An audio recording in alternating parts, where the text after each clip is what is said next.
Today we're going to give you an updated tour of our edible Yarden. Hi everyone, my name is Jackie. Welcome to our backyarden. We just started this square foot gardening a few days ago. If you missed those videos, you can check them out. We've added a few plants to it, and we've added a little more shade over here. We are in Arizona, so it does get pretty hot. It's about the middle of May, so it's only going to get hotter, and today there is a heat warning, so we're going to add some shade to it. But let me show you what we got going on. So we originally had this one here. We went ahead and added this one, and the purpose of it slooping down is to protect this tree. This is our miracle fruit, miracle berry. They are very extremely sensitive to the heat and the sun, so you can see some of the leaves have already burnt a little bit, so we added this new shade structure yesterday, and hopefully that will help it. It's in here until we are able to put it in the ground. We want to make sure we find a good spot that we know it's going to do well in. Since we saw you last time, one correction, this had the chocolate mint tag on it, but I had a feeling it wasn't mint. It didn't look right, and then I tasted it and it definitely was not mint. So I went back to the store, and here is our lovely chocolate mint we went ahead and added, and all of these peppers were surrounding those mints, so I just took this tag. I'm assuming this is what this is going to be a blonde bell pepper, but we will not know until it starts growing, but it definitely looks like the other peppers that we planted the other day. I already had these tomato cages from when I did tomatoes last fall, or the fall before last, or whatnot, so I have those here for these guys for them to utilize. And then in this square foot we have our chocolate mint, we have sweet basil, cilantro, and then we actually went ahead and planted some sweet, short sweet carrots, some seeds. So we're just going to play with that and see. We might be late in the season to get those going, but we're going to see how that goes. And then we added in, this is we added sunflower seed. We're going to see if any of those sprout, and I think this was a sweet melon or Christmas sweet. Let's see. Our things are already coming off of here. Yeah, Christmas sweet watermelon. So we'll see in that square foot what grows there. And this was a multi-mix of sunflowers. It says Fun Sunny. It was a Fun Sunny, so different colors. So we'll see what we get out of there. But that's the update of what we've done since you've seen it last.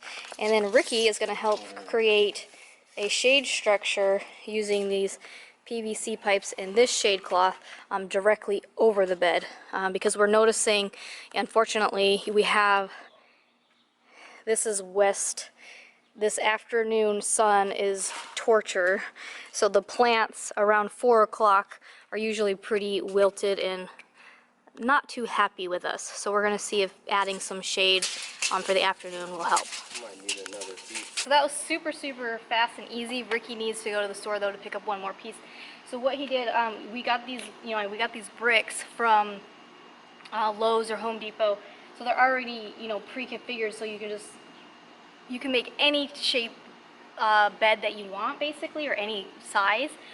You just need a 2x6 board, and then you cut it to whatever you want. So Ricky did a 3x3 bed for me. We are going to have another 3x3 bed on the opposite side, and then maybe 2 to 4 2x3s, and then we're going to have 2 4x4 beds, and possibly 2 1x3 or 1x4 beds as well. So we have this whole design.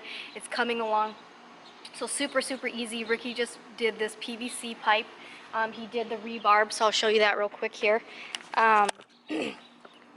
Because he has this side right here, he just needs to go back and get some more. So he has rebarb right here, and they just fit right, if you can see, it just fits right in this hole, which is good. These are basically just spikes, the camping stakes. We had a bunch of those on hand, and so he just needs to do this, but he went ahead and he bought these little fittings up here, these little elbow type deals. So again, this is what it looks like without a shade cloth on it.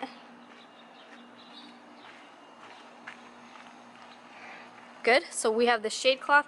So then we're just gonna drape that shade cloth over it, and then we'll zip tie it on, and I'll be able to access everything from each side, but also I can raise it up if I want to give them a little more sun. And then in the winter time, if we feel we're worried about frost, we can also do like the plastic for the greenhouse effect as well. So looks really good. If you're wondering what all this white powder is, this is a ant killer. I did not put it like in the bed or on my plants. I just put it around because we had some ants come in already, so we'll have to see.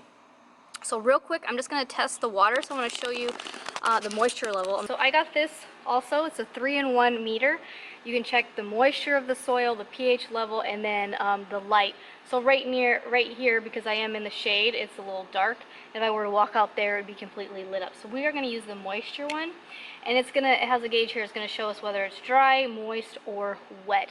And so this is a really great tool so that you're not over watering your plants, and also you're not neglecting them either. So we're going to go ahead and give them a test this morning. So you can see here, it's still wet, right? So if I would have just came out here and said, oh, I have to water my garden every morning, I would have ended up over watering it. So I really I don't need to, water. So this would be our sunflower. Sunflower square is nice. You just want to wipe these off in between the use to make sure that it's not reading the wrong thing. This one's still wet. That one's still wet. That's our pepper. Still wet. Go down a little more. Alright, still wet. The only one, to be honest with you, the only one I think we're going to need to add water to is going to be this back one here. Because yesterday it was in the moist area, not the wet area. So we'll see. This is going to be in between my pepper and my mint. Between the mint and the cilantro. It's still wet. Just our carrots. Still good. Just this pepper. Here. A little drier, but it's still in the wet, so we're going to leave that one alone.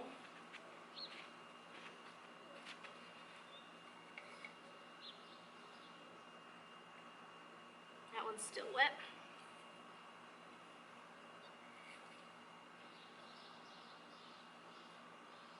Alright, that still says it's wet, but let's come out a little farther and see.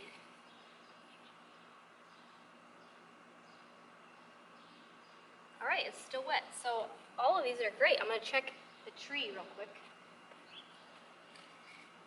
Yeah, so everything was actually, everything was all the way to wet with the exception of one over here. It was maybe at 9 or 8 or 9 as opposed to 10, but that's still in the wet zone. So I'm not going to water any of the plants right now. I will check it again, especially in the afternoon when the heat picks up. I will come out and check it again. So that's what I'm kind of doing. I'm just checking it twice a day. They did get a small watering yesterday because we planted those seeds, and so I went ahead and just watered everything even though everything didn't need it. So we should be good. In general, I think, if you do a good soaking where you're soaking it all the way through, I think you shouldn't have to water every day. The idea is to water maybe every 2 or 3 days, because you want to encourage the roots to really go down and look for water, and that's going to get them established and help them spread out and grow hopefully better. So I'm going to listen to that advice, and it's in the wet zone. I'm not going to add any water. When Ricky gets back and we add that shade cloth, I'll show you the final look. Okay, so we have this now. It looks good. So just use zip ties. Ricky left these ones a little loose for me, so if we need to slide this up to allow sun in, like more sun in, we can. I believe this shade cloth is at 80%. Like I said, Arizona just gets so hot, and because we're right here with the western sun, I don't want to chance it, so we didn't use 50% like most people would. Sorry for the plane. I used that, so I went ahead and just moved the markers to face this way. So basically I'll be tending to the garden this way because I can reach in 2 feet, and then otherwise we'd walk in over to this side. So I'm going to either get different cages, different type of trellises or something, or we're going to cut these down a little bit. These are my old ones, like I said. They're a little flimsy in here, so we'll see.